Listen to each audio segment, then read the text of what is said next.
So, Warren Buffett, the guy's a legend, right? The greatest investor of our time. And right now, he is sending a huge signal to the market. But here's the twist. It's not about what he's buying. It's all about what he's not buying.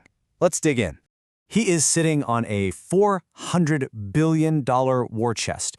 Just let that number sink in for a second. To give you some perspective, that's more than the entire economy of a lot of countries. It's just a staggering, almost unbelievable amount of cash to just have sitting on the sidelines. And that brings us to the big question, right? The one we're really going to get into. Why on earth is the world's most famous deal hunter just sitting on a mountain of cash? What does he see that the rest of us might be missing? All right, so let's get into it. We're calling this the $400 billion question. And you've got to understand, this isn't just Buffett socking away money for a rainy day. No, this is a calculated, strategic move. It's a statement about where he thinks the market is right now. And really, this is the core of it.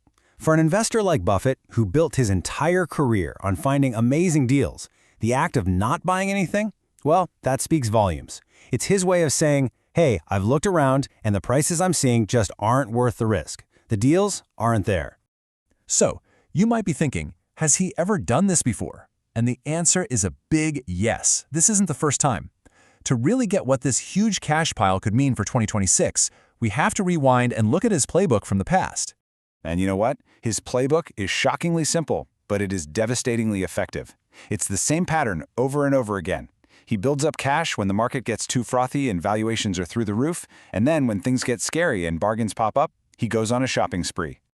Okay, and check this out, because history really tells the story here. Look at the late 90s. He's hoarding cash right before the dot-com bubble pops. Then again, 2005 to 2007, he builds up another huge pile right before the 2008 financial crisis. And now, here we are, a record-breaking cash pile as we're heading into 2026.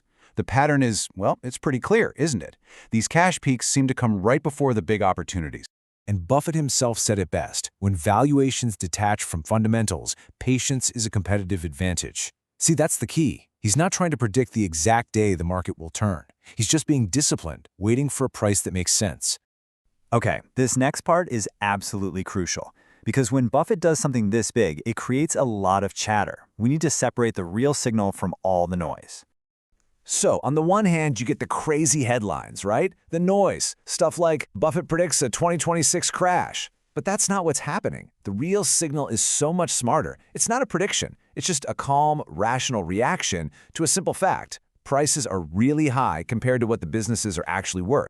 So what is this signal really telling us? Well, it breaks down into three main ideas. First, market valuations are stretched. They're just plain expensive.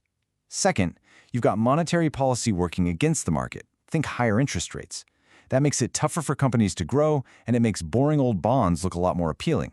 And third, and maybe most important, market cycles are still a thing. What goes up can, and often does, come down. And this isn't just a gut feeling.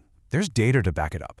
One of Buffett's own favorite ways to check the market's temperature, the market cap to GDP ratio, is flashing red. It's sitting at 31. That's way, way above its normal long-term average. It's a pretty clear sign that things are getting pricey.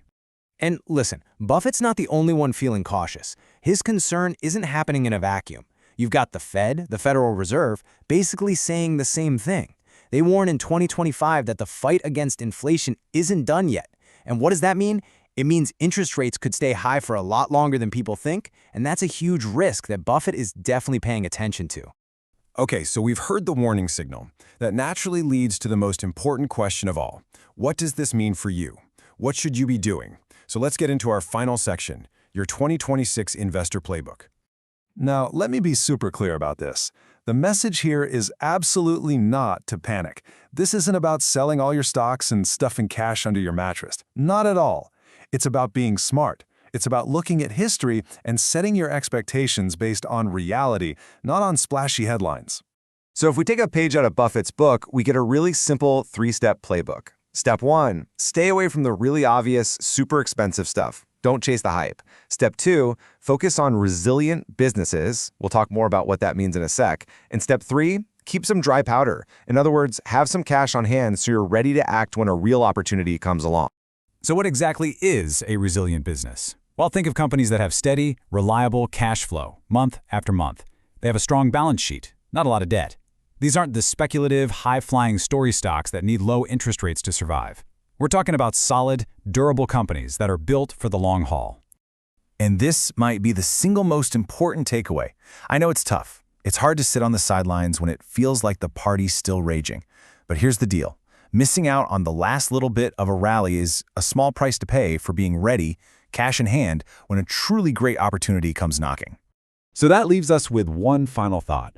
What Buffett is signaling is that market cycles haven't been canceled. They're still very much a thing. A reset of some kind is probably on the horizon. And you know what comes with a reset? The next big opportunity. So the only question left is, will you be ready for it?